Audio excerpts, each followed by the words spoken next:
Dahil dyan sa kabulukan na yan. Oo, kung malinis sana ang bayang Pilipinas, mga bossing, kung malinis lang sana ang bayang Pilipinas, kung ang bayang Pilipinas ay hindi kawatan, kung ang bayang Pilipinas ay maayos, hindi tayo dapat manghihikayat ng mga investors. Sila mismo ang pupunta dito, word of mouth. O, sila mismo ang pupunta sa Pilipinas para mag-invest. O, ngayon, si Pangulong Bongbong, pucha, kawawa talaga eh. Kawawa talaga ito si Bobo Marcos eh. O, nagpunta yan siya diyan sa sa ASEAN Summit, diyan sa Malaysia. O, at siya ang susunod na mag-host ng ASEAN Summit sa 2026. Kaya nga daw ang laki-laki ng budget na hiningi nila ngayon 2026. Dahil mag-host tayo ng ASEAN Summit. O, palagay ko naman kung mga party-party, magaling talaga mag-host yung mga Marcos na yan. Dahil doon lang naman sila mahusay eh, mag-party-party. Yung mag-inuman, ganyan, magkainan. Balita ko nga, dyan daw sa Malacanang, araw-araw, naka-buffet dyan. O, ganyan, kagarbong mga hudas na yan. Habang yung mga nasa labas ng Malacanang, ayun, gutom. O, so, ngayon, ang bayang Pilipinas, mga bossing, dahil ang reputasyon nga natin ngayon, kawatan, ang reputasyon natin ngayon, mga mapang-abuso sa kapangyarihan, ang reputasyon natin sa buong mundo, sa buong mundo, mga traidor tayo sa sarili natin lahi. Traidor sa sariling lahi, bakit? Pangulong Duterte, pinadala sa ibang bansa, ganda-ganda ng ginawa sa bayang Pilipinas. Nakita nyo naman, di ba? Noong ipapasa yung martilyo, akala ko ipupukpok sa ulo ni Bongbong para magising sa katotohanan eh. Pero hindi, nung pinasa sa kanya yung martilyo ng ASEAN, ang pinakikita doon si Pangulong Duterte. O ibig sabihin, the ASEAN, the ASEAN, yung mga world leaders na member ng ASEAN, talagang tinitingala yung naitulong ni Pangulong Duterte, yung nagawa ni Pangulong Duterte sa Pilipinas. Sumikat talaga tayo noon. Hindi ko na i-elaborate yung abutin tayo ng ilang araw pagka inisa-isa natin yun. Pero ngayon, yung reputasyon nga ni Bongbong Marcos ganito, syempre, alam pa, nakikita pa yung pangiwing-iwing ganyan. Pag tinanong mo pa, utal-utal, walang ma-articulate na masasabi. Kung hindi mo binabasa yung kanyang speech, di makapag-speech ng matinuyan. Medyo mapurol eh. O syempre, alam din ng mga syempre, considering that Pangulong Duterte, dating Pangulong Duterte is a very influential and very famous president. Nung sinabi ni Pangulong Duterte na adik yung presidente na yan, magpa-drug test tayo, gusto mo sa luneta, nung nag-deny ito si Bongbong Marcos Sr., lahat ng world leaders definitely nanonood dyan and malamang sa malamang, sinasabi na, ay adik talaga to. Mantakin mo, hinihiling ng dating presidente at ng mga Pilipino na magpa-drug test siya. Mano ba naman, magpa-drug test ka? Kadali-dali naman. Kung hindi ka naman adik, magpa-drug test ka, mabilis pa sa alas 4. Pero dahil nga, siguro, nag-a-assume tayo dahil hindi ayaw nga magpa-drug test, ba't ayaw magpa-drug test?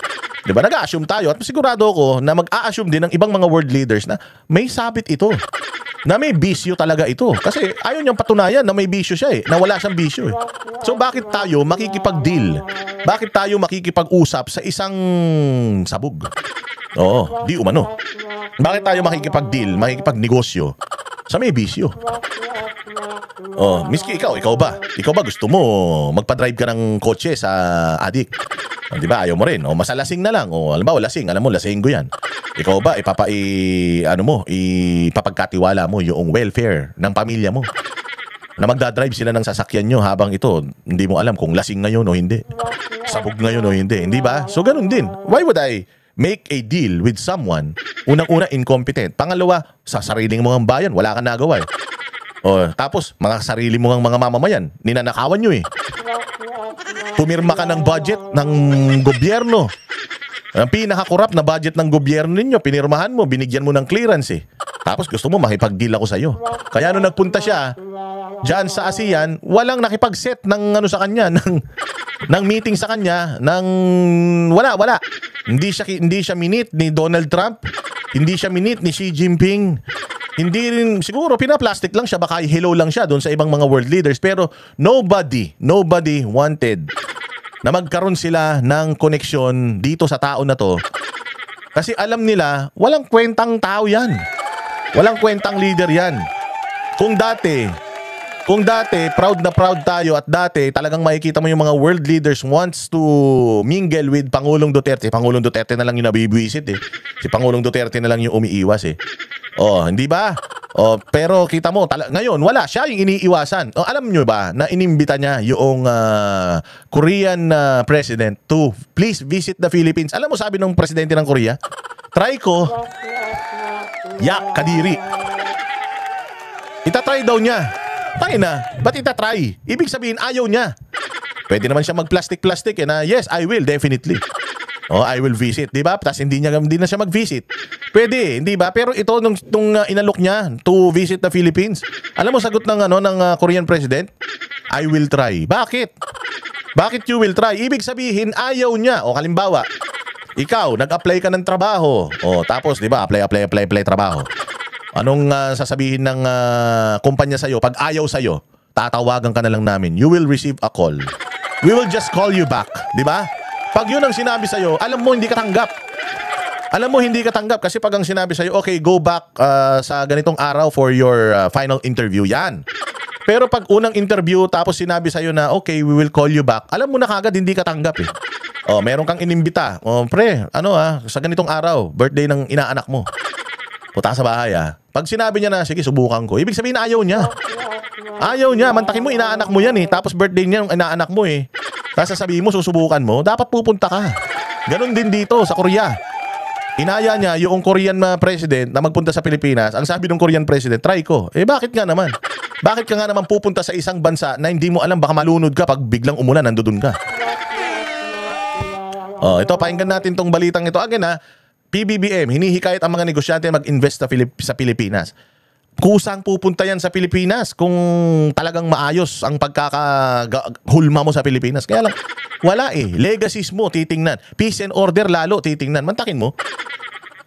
Galing sa war on drugs ni Pangulong Duterte na halos wala ng drogang mabili, tapos biglang, nung ikaw naging presidente, niladang droga yung nahuhuli nyo. Walang drug lord puro droga lang. So anong ibig sabihin? Ibig sabihin, kung ganun karami yung nahuhuli nyo, gaano karami yung hindi nyo nahuhuli? Kung ganun karami yung hindi nyo nahuhuli, delikado ang bansa mo dahil maraming sabog. Maraming adik, tama? Tama? Oh. Kaya ngayon, ako ba, pupunta ako sa isang bansa na ganyan? Oh, ang airport mo, lagi nagba-brownout. Nagkakanakawan sa airport. Nung nakaraan lang, meron akong nakitang post ng isang Japanese national na bumisita sa Pilipinas. Wasak yung kanyang maleta. Walang, diretso ang flight ng Japan to Philippines, Oo, kasi walang stopover, 4 na oras lang yan eh. Dire-diretso yan. So, from Japan to Philippines, pagdating dito, wasak yung kanyang maleta, bukas. Oh, nanakawan na naman siya. Mantakin mo, ganyan ang klase ng paliparan meron tayo ngayon. Tapos nakikita nyo pa yung mga nakaraan. Nakikita nyo yung mga nakaraan. Nagre-reklamo talaga yung mga foreigner. Sabi ko nga sa inyo, ang airport, ang gateway ng bansa. Yan ang pasukan. So kapag pasok pa lang nila ng bahay mo, yung pagbungad pa lang nila ng bahay mo, may naamoy na kagad sila na amoy alipong O, yun kagad ang magre-register sa isip nila. Kasi ako, when I go abroad, pagbaba ko ng eroplano, sinisinghot ko kagad yung hangin eh. Pag lumapag ka sa Singapore, amoy mansanas. Pag lumapag ka sa sa Dubai, sa Abu Dhabi, amoy tsokolate. Pag lumapag ka sa sa Japan, naku po, ganun din, amoy pine tree. Pag lumapag ka sa Pilipinas, iba talaga amoy, mga bossing. Unang-unang gagawin mo pag lapag mo ng eroplano, magsi-CR ka. Kasi minsan naman yung CR sa eroplano, masikip talaga. Yung iba tinitiis eh. Ay, na lang naman. Maikli na lang naman, makakalapag na tayo. Ihi na lang ako sa airport. O, pag ipunta nila sa ihian, putang ina, dadalawa na lang urinal, sira pa yung flush. Diba? Yun kagad ang tatatak sa isip nila. At kapag mayroong isang foreigner na hindi magandang kanyang experience, ilan ang kaibigan yan? Mag-Facebook kagad yan, hay nako talaga naman dito sa Pilipinas, imbis makapagbakasyon ako, uminit ang ulo ko. Kinontrata ako ng taxi, putang inang yan, ilang hakbang lang yung layo.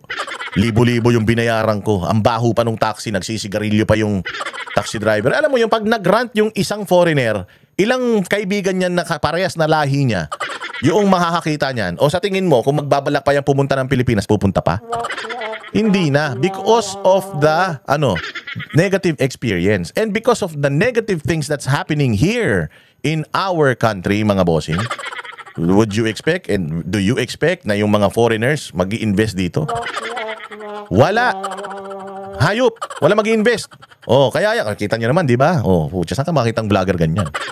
Wala pang balitang ibinabalita. Ang dami nyo nang nalaman. 30 minutes na ako nagkukwento. Saan ka naman? Hindi, pakinggan natin tong balitan to.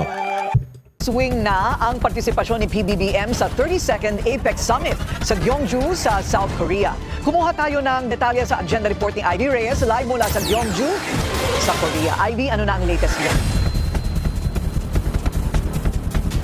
Tuloy na Tinatapos na ang unang araw ng high-level engagements ng 32nd Asia-Pacific Economic Cooperation o APEC dito sa Gyeongju, South Korea. At sa panliligaw ni President Bongbong Marcos sa mga CEO sa ginanap na CEO Summit dito kanina, ay inilatag at inihanay ng Pangulo ang mga naisabatas na legal reforms ng kanyang administrasyon. Mayroon palang naisabatas na legal reforms.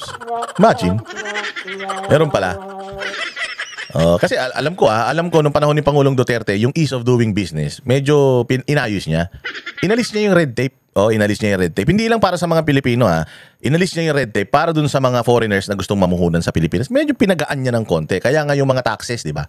Nag-reform si Pangulong Duterte ng mga taxes dito sa Pilipinas. Di ba yung Train 1, Train 2, di ba? Para makapaghikayat tayo ng mga investors. Isang magandang example, yung Bulacan Airport. Yung Bulacan Airport, may kakambal yan na may kakambal yan na Freeport Zone. Bulacan Airport, tapos may katabi yan na Freeport Zone.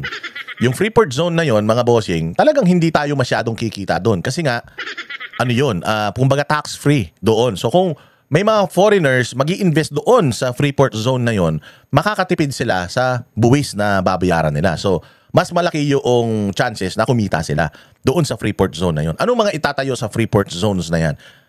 Mga groceries, malls, tatayo dyan ng mga establishments, ganyan. So, mas maliit yung buwis na babayaran nila. So, mas nakakahikayat tayo ng investor. Ngayon, sabi ni Bongbong, wala tayong kikitain dyan sa Freeport Zone na yan kasi mayroon na tayong Freeport Zone sa Clark. Diba? So, masyadong magkalapit yan, baka hindi na mag-fly yan. So, binito niya yung Freeport Zone. Ang inano lang niya, pinush lang yung airport. Medyo sumama nga loob ni RSA kasi siya ang nanalo dun sa bid na yon. Siya ang gumagawa ng Bulacan Airport. Para mabilis yung return of investment niya, kasi multi-billion yon, yung proyekto na yon. Napakagandang airport daw niyan. Pwede daw makipag-compete ng airport na yan sa airport ng Singapore at ng Dubai. Mayroon daw maraming runway yan. Hindi katulad dito sa NAIA, ilan lang yung runway, kaya talagang congested yung mga flights dyan, laging delayed. So doon daw, mas maraming runway. So maraming mga makakalapag na aeroplano and makakalipad na aeroplano. Mabilis. Pero mas kikita yon or mas mabilis yung balik ng investment noong nakipag-partner sa gobyerno doon. Kung may Freeport Zone. At kasama yun sa deal nila Pangulong Duterte. Para nga makikaya tayo ng investor. Siyempre, para makikaya ka ng investor, doon sa buong Bulacan, maraming trabahong mabibigay yun. Yung Freeport Zone na yun. Marami. Sabihin na natin, may mga 5,000 hanggang 10,000 na mga Bulakenyo, hindi lang Bulakenyo, yung mga kalapit lugar, Pampanga, Tarlac, na magtatrabaho doon. Malaki yung may tutulong sana nun sa ekonomiya natin. Pero dahil pulpol, vinito ni Bongbong yung Freeport Zone, yun lang airport ang tinayo niya. Imagine, makakapagbigay yun ng maraming trabaho sa mga Pilipino. Ganun saan kaya nga nagtataka ako paano may nabuo itong batas para sa pamumuhunan sa Pilipinas, Diyos mio. Hinikayat ni Pangulong Bongbong Marcos sa mga negosyante na mag-invest sa Pilipinas. Ibinida ni PBBM ang ilang mga batas na nagpapalakas umano sa kumpiyansa ng mga investor sa bansa, gaya ng Ease of Doing Business Act of 2018 na bumuo sa Anti-Red Tape Authority. Diba? Ease of Doing Business 2018. Sino presidente niyan? Si Pangulong Duterte. So yung Congress nung panahon ni Pangulong Duterte, ito na yung ipinupush nila. Ease of Doing Business. Tapos kanya na naman. Siya na naman na mayari. Ang Create More Act of 2024 ng Marcos Jr. Administration na layong gawing mas competitive ang tax incentives ng mga international investor. At ang pinakabagong CIMEPA o Capital Markets Efficiency Promotion Act of 2025 kung saan mas pinasimple ang taxation para sa passive income. Let us move forward together, bridging businesses and going beyond to ensure growth benefits to every person. We do not leave anyone behind. We do not leave anyone behind. Ikaw ba, isa kang magaling na presidente ng bansa mo? Mas mayaman yung bansa mo kesa dito sa Pilipinas. Nakikita ko, inihikayat ako mag-invest nito sa Pilipinas. Siyempre, magba-background check ako di ba? Pag nag-invest ba ako dito? Okay ba yung investment ko? If I put my money on this person, makakatulong ba ako sa humanity? Pagtingin mo, putangin natin mo nga, i-check mo nga yung Pilipinas, ano nangyayari ngayon? Puta, kaliwat kanan yung rally, bakit? Ba't kaliwat kanan yung rally? Ayan, puta, ninanakaw yung flood control, putangin na yan. Magnanakaw pala yan. Ilang taon ng presidente yan? Ilang taon ng presidente yan? Tatlot kalahating taon ng presidente yan? Galit na galit yung tao sa kanya? Ang daming bumoto dyan, di ba? Oo, 30 million ang bumoto sa kanya. Bakit gigil na gigil yung mga taong bumoto sa kanya? Ibig sabihin, manluloko. Di ba? Manluloko kasi ang daming bumoto. Tapos, biglang yung dami ng bumoto na yun, ganoon din yung dami na nagre-reklamo. So, ibig sabihin, itong tao na to, medyo kahina-hinala ang karakter nito. So, kung yung mga kababayan nga niya, niloko niya, tayo pa kaya na mag-i-invest sa kanya, hindi naman niya tayo kalahi. Di ba? So, sino pa mag-i-invest dito? Diyos mio. Didiin ng Pangulo. Ang mga batas na inaprubahan ng kanyang administrasyon sa nakaraang taon ay patunay ng reforma para mas maging investor-friendly ang Pilipinas. Bukod sa strategic location ng bansa, ang gobyerno umano ang pundasyon ng business-friendly legacy ng Marcos Jr. administration. Business-friendly? Business-friendly? Paano naging business-friendly? Yung isa sa pinakamayaman ang ekonomiya sa buong mundo, itinataboy mo. Di ba? Yung isa sa pinakamalago ang ekonomiya, isa sa pinakamayaman na bansa na willing naman makipagnegosyo sa atin even before the republic. Magkaroon tayo ng republika, nakikipagnegosyo na sa atin. Inaaway mo. Paano ka naging business friendly? Siguro kung ang business, monkey business, yan. Baka yan, mga tropa pitch niya. Pero kung yung business ng mga matitino, palagay ko yan ang mga nahihirapan dito sa Pilipinas eh. Pinagtibay din ng PBBM ang commitment ng Pilipinas sa Digital Innovation Goal ng APEC at sinabing kailangan talagang sumabay sa panahon ng teknolohiya ng Pilipinas. Paano sasabay? Sige. AI not only enhances public services and streamlines trade, but also amplifies SMEs' ability to innovate, to automate, and to process, and to make smarter data-driven decisions, driving inclusive economic competitiveness across the Philippines and our region. Diba? Sabi ko nga kaya mayroon akong post, sabi ko mambubudol talaga to. Mantakin mo, ready na daw tayo para sa technology. Kailangan na lang natin ng mamumuhunan para i-hone o i-improve yung ating technology know-how, something like that. Wala na internet eh. Inang ganyan. Baha na nga lang, di natin ma-resolve eh. Mapunta ka nga lang sa wala ka ng internet eh. Si JG parang winasak na yung niya eh. Winasak na niya yung router niya eh dahil sa sobrang basura yung internet dito eh. Kasimple-simple na nga lang na online banking dito, laging sablay. Di ba? Laging under maintenance. Pucha yan, yung mga system natin sa gobyerno. Yun nga, yung may pinakita nung nakaraan, dyan sa may mall, yung PhilHealth doon, laging offline. Pumunta ka sa LTO, laging offline, puro offline. Walang yan na yung sinasabi ninyong ready na tayo sa technology. Baka ready na kayong magnakaw na naman. Doon lang talaga kayo ready sa pangungulimbat eh. Pero yung mga programa para talaga sa bayan, wala eh. Paano kung ka sa technology? Ready ka na sa technology? Mga tulay nga ang ginagawa nyo, gumuguho eh. Technology pa kaya? Sa kabila ng ilang mga hamon na kinaharap ng rehiyon, susi umano sa development ng Asia Pacific at ng Pilipinas ang pagpasok ng pribadong sektor sa bansa.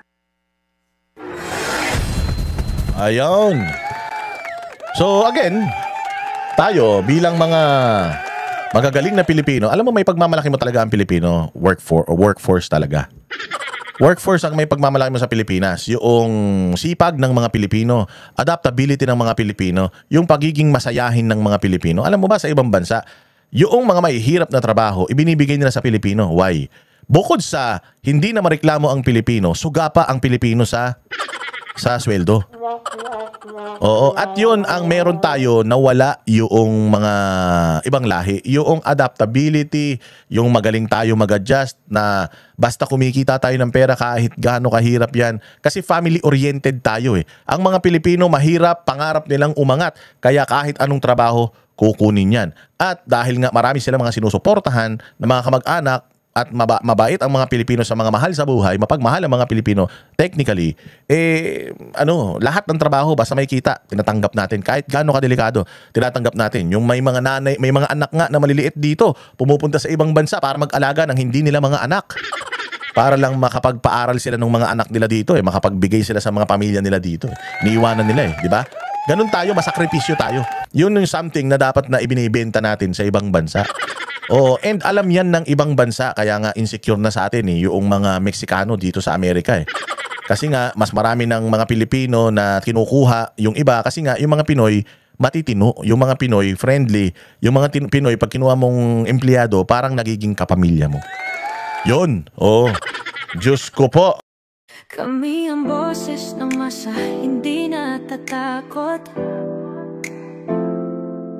Katotohanan lang, di kami nalulunod. Walang bahid ng sismis, lahat ay totoo. Kahit sino ka pa, pag mali ka babanatan ka. Walang pinipili kulay, wala kaming kinikilingan. Basta para sa bayan, kami lalaban. Pagtama palakpakan, pag mali banatan. Di matitinag, di matatakot, para sa bayan tuloy ang sigaw. Sa harap ng kamera, walang halong takot. Mga baluktot, lahat kayo'y tutumba. Ang hustisya at totoo, yun lang ang mahalaga. Kahit sinong harang, di kami matitinag. Walang pinipiling kulay, wala kaming kinikilingan. Basta para sa bayan, kami lalaban.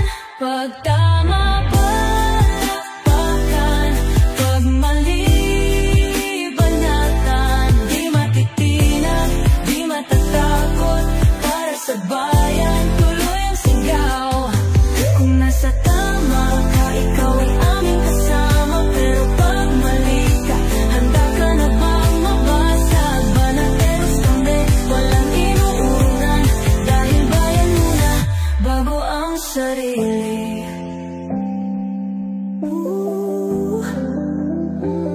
Bago ang sarili.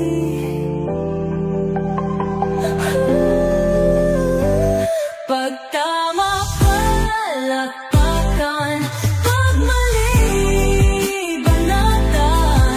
Banateros ang sigaw, katotohanan ang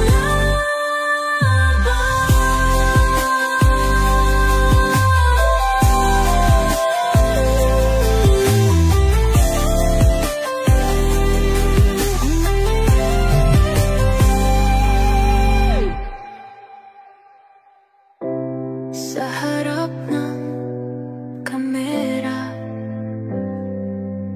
walang halong takot.